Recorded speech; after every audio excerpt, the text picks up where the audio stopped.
Now, for about 16 years, young women from northern India told their suitors, "No Lou, no I do," and they got the deal. Figures for toilet ownership increased considerably as men scrambled to lure brides into marriage. The slogan made women scarce for those who didn't have a toilet facility.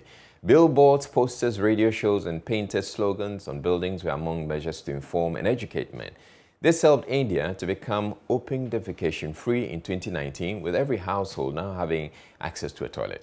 At the 32nd Mole Wash Conference in the Ashanti region, Ghana's Minister for Sanitation and Water Resources, Cecilia Abna Dapa, proposed the same strategy to curb open defecation in the country.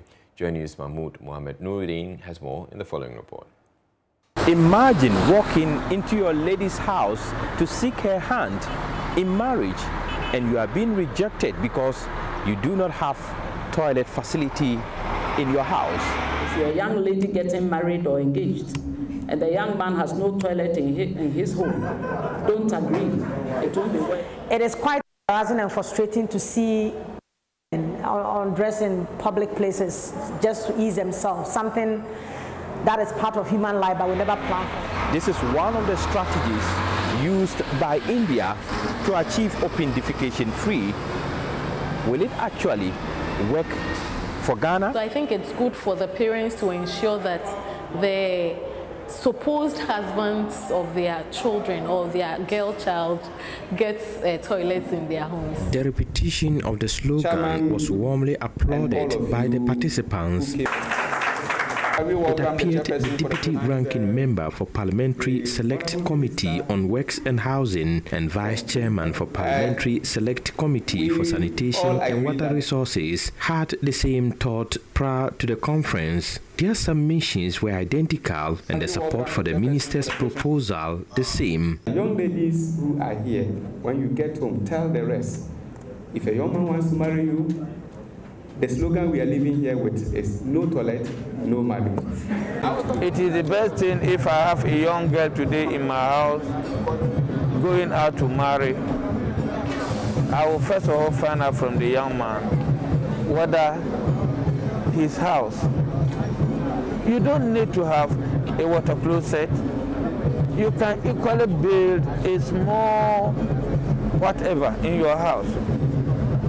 Then from your bedroom, you walk into it, make yourself fine. Many participants at the 32nd WASH conference smiled at the proposal, especially when the minister emphasized "don't agree."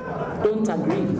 Among all participants, the proposal is commendable and could change people's attitude to good sanitation. Some single men declined to share their opinion on camera because they would be bound by a commitment to the world. They, however, agree with the minister's position.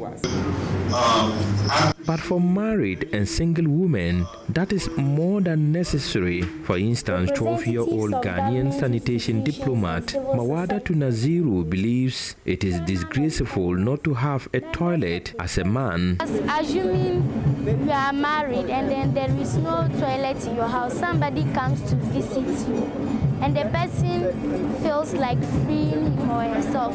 Where are you going to send the person? Are you going to send the person to the bush?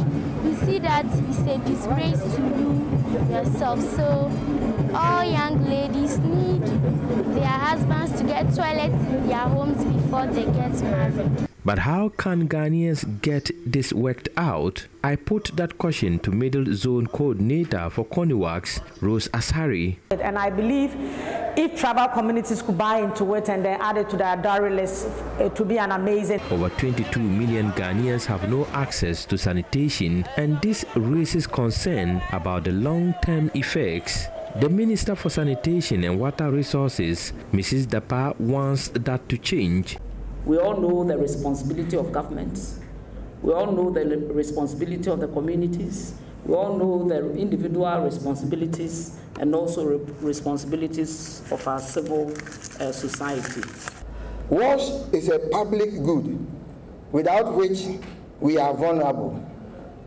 The COVID-19 pandemic reminds us of a fundamental tenet in public health, In India, it was a community-led campaign created to stop open defecation. After many years of campaigning no toilet, no bride, women did not even have to make the demand themselves. Men began to recognize that saving up to build a toilet facility was a benchmark requirement for marriage. They worked harder to afford a toilet or they remained bachelors for life.